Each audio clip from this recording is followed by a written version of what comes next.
friends, and welcome to another episode of your Bish Therapist podcast. This is going to be a short episode today, and the reason I did not introduce it as a YBT short is because you all have spoken, and the clear winner for the name of these shorter episodes is Bite Size Bish. Thank you to listener Tracy and her beautiful daughters for, first of all, listening. Hi.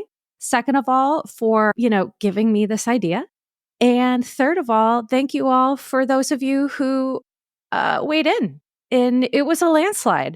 Unfortunately, I have one friend who listens, and she liked YBT shorts better. But I'm sorry, Kathleen. Unfortunately, it was a landslide for Bite Size Bish. So from here on out, these short episodes are going to be called Bite Size Bish. And this week, I released two big episodes, one with Amy Phillips about Secret Lives of Mormon Wives, the last two episodes in season 1, 7 and 8. And then I also did a solo recap of episodes 4 through 6. So on my podcast, you can now listen to all my recaps of Secret Lives of Mormon Wives, the entire season. Coming up next week will be Mandy Slutzker. We covered Real Housewives of Orange County. We covered Real Housewives of New York. And we also covered Real Housewives of Salt Lake City. Potomac is back, honey. Oh, I love me some Potomac. So Mandy and I did not get to talk about Potomac because we recorded before it aired, but I will be doing some either a bigger episode or some shorter episodes about the Potomac premiere because Karen Huger came in hot, honey, with her second DUI and absolutely no humility or accountability whatsoever. So I I talked a lot about that on my Instagram because I'm so tired of these people who, they put other people in danger because of their inability to manage their stuff, right? Which there's part of me that has compassion for that. But then seeing how Karen acted, which was not a surprise at all, because Karen loves to play the blame game. Nothing is ever her fault. And she's been riding this grief wave for what feels like millenniums. And so just a reminder that grief is not an excuse to drive drunk or behave like an asshole, so I guess I'm speaking strongly about it because for the last week, I've worked so hard on the podcast and I've just felt like complete and utter shit in my last podcast about my health issues, which, by the way, thank you to those of you who sent me kind words and messages. And I know many of you related to that. And so that warmed my heart. Thank you. So I was talking about getting a plan to start, going to the gym and working out. And I got that plan. And then that plan immediately fell apart, due to where I was going to go. I can no longer go there. And I know this sounds very mysterious, because there is gossip about why, but thousands of people listen to this, so I can't, I can't share it. When I can, I will, but and it's local drama. I mean, it's nothing that people would care about probably out of where I live, which, by the way, I have to say this too. I live in the Scranton area. So I live in a town called Mountaintop, which is near Wilkes-Barre and Scranton. And Scranton, Pennsylvania is a swing state, which we decide a lot of elections, just because of the nature of, the state and the electoral college and all of that. And so the other day, Trump was here.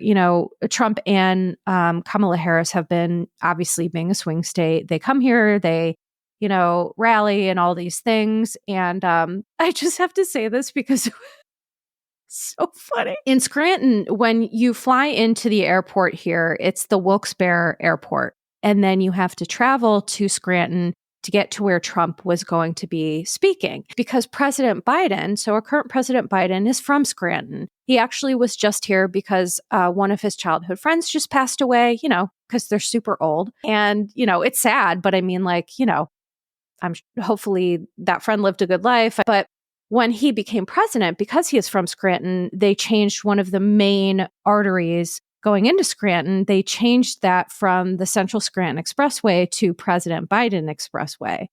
And when Trump was here, he he took an alternate route because he refused to drive on President Biden Express.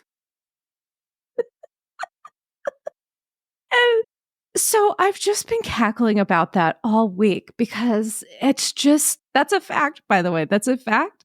I promise you it's true. I know for a fact it's true. And Wednesday, by the way, I had my therapy appointment, which I couldn't attend because of, the traffic that it caused and all of that. But listen, I just needed to share that because my point is this has been a tough week. And I really, I need things to keep my spirits up. And sometimes I have dark humor. And I'm sorry, it's so funny to me. That is so wild. But anyway, so what I was saying is that I had figured out this plan and then it kind of fell apart. And in Northeast Pennsylvania now, it is cold here. It went from being hot to cold. And, it's full blown fall. The leaves, it's beautiful, by the way. It's absolutely gorgeous. The leaves and all of it. And it's been beautiful, but my body has just been really cranky and unhappy. And so I've been crabby all week. I've been irritable. I can't even stand my own self. So this is going to be the only short episode for this week because after this, Bish definitely has to rest. And, it's really a mental game. It's, chronic illness and the type of chronic illness I deal with, the level of it, it's just like constant grief. It's daily grief about I have the brain of someone who is industrious and motivated and wants to do a show every day and in the body of someone who wants to do none of that. So, it's kind of always a balancing act. And this week, balancing has been tough for me. And so I know you all appreciate when I share my vulnerabilities because, I do know that it helps other people, even though, and I'm not joking, I hate it so much. But I do it because it helps people. And at the end of the day, it's good for me too, because, I have to hold myself accountable. And, so after I record this, I will be, going on, I have a recumbent bike. I will be doing that. I will be lifting some weights. And then, unfortunately, because my plan did fall through, I have to come up with another plan, which is A-okay. And I'm on it.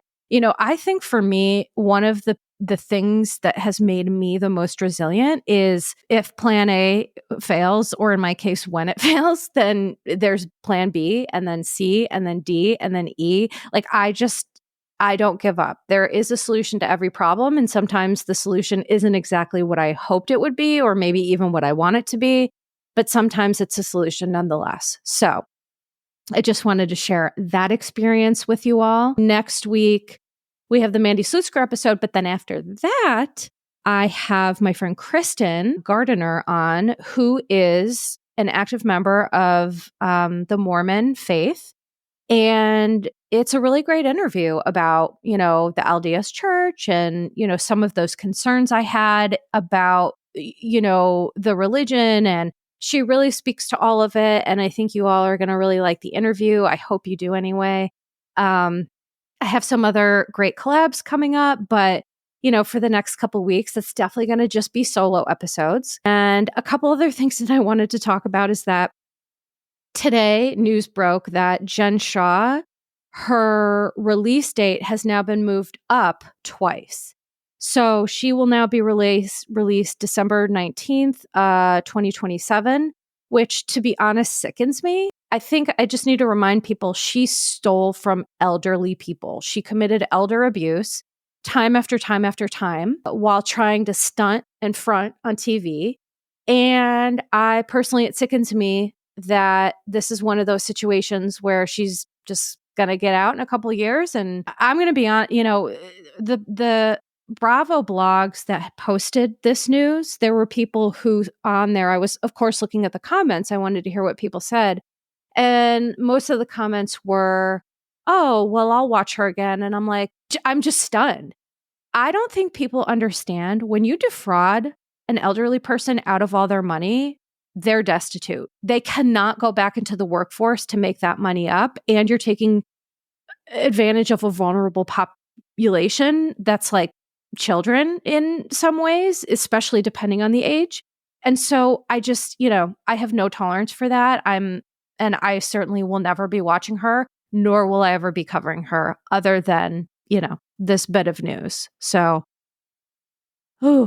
she, all I can say is I do believe in karma and TBD for her. We'll see what happens. But the other thing that I wanted to say is that I started watching House of Villains because I don't have the whole cast yet. And I can cover House of Villains, but I'm just not sure if it's something that will work for me, because from my clinical perspective, House of Villains is it's like a game, it's like traders. And so while there is clinical information for me to interpret, it's, I'm trying to see if it makes sense for me to cover it. But one thing I have to say is that, so New York is on with Teresa Guidice.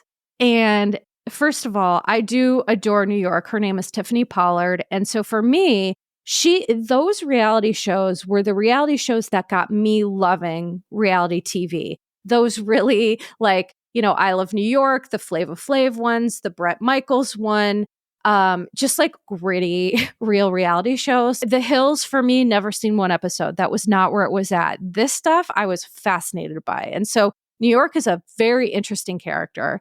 The first thing you see, so her and Teresa become roommates. And, well, at first, initially, let me be clear, New York was going to kick Teresa out of her room. And I thought, oh, wow, this is going to be interesting how this, comes to play. But what happened was New York was talking to Teresa about, she was being really vague and she was not being specific at all. And because Teresa sometimes doesn't seem to understand social cues or what's happening in a conversation sometimes, she thought that New York was trying to say, oh, you want a room with me and you want my roommate out. And New York was like, yeah, let's go with that. So she just took advantage of Teresa just not understanding what she was saying. And in this conversation, New York says, and I quote, "I always respected your hairline on TV." It was so funny. It was so funny. And Teresa, the look on her face, you could tell Teresa is definitely, she takes time to process things, right? Some people in the moment can process and be very quick. Teresa is not that person. And I thought, I just cannot wait until this comes back around. And spoiler alert, there are scenes where New York and Teresa are feuding and are absolutely at each other's throats. So I may need to cover it just for that. And the last thing that I'm going to say, which I have to be honest with you all, is that please send help because Mary Cosby might be growing on me. Please send help. So the thing that killed me is they go to this, I don't even know what it was, but they were serving Miller High Life, which is called the champagne of beers. And here's a fun side note. I was never really a drinker, but when I was, I liked Miller High Life, which everyone trolled me about because it's one step above Natty Light, right? And listen, I'm not a drinker. I certainly don't drink at all anymore. But in college, I went to Penn State University. And so, let's be clear, I lived it up. And which, by the way, thank God I did, because now I'm in the body of an elderly person. So thank God I did live. Seriously. But so they're doing this tasting and they're telling Mary that this is the champagne of beers. And so she doesn't understand that doesn't mean it's a good beer. It just means that that's what they call it. And so Mary Cosby says that this beer is regal and delicious. And I just doubled over in laughter. And I thought, wow, who knew that so many Penn State parties were regal as hell? And then I'm like, oh no, I'm finding Mary funny. And so here's the thing. I am an empathetic human being that certainly can see that Mary has good parts to her. And now that she's actually showing up and participating, we're seeing some of those good parts. She still has a terrible attitude. I think she still is morally really off base. But, listen, I'm taking moments where I can get them. And I just wanted to share that all with you. So this is going to be it for me today. It's been a roundup of sorts, a little bit of personal, a little bit of Bravo stuff. I hope you enjoyed Secret Lives of Mormon Wives episodes, and I hope you enjoy the episodes to come. But let me know. Do you want me to cover House of Villains? Is there something else I should cover besides Potomac and New York? Because I'm going to cover all that. But, just let me know. But, for today, I will say, please take care of yourselves and each other, and ta-ta for now.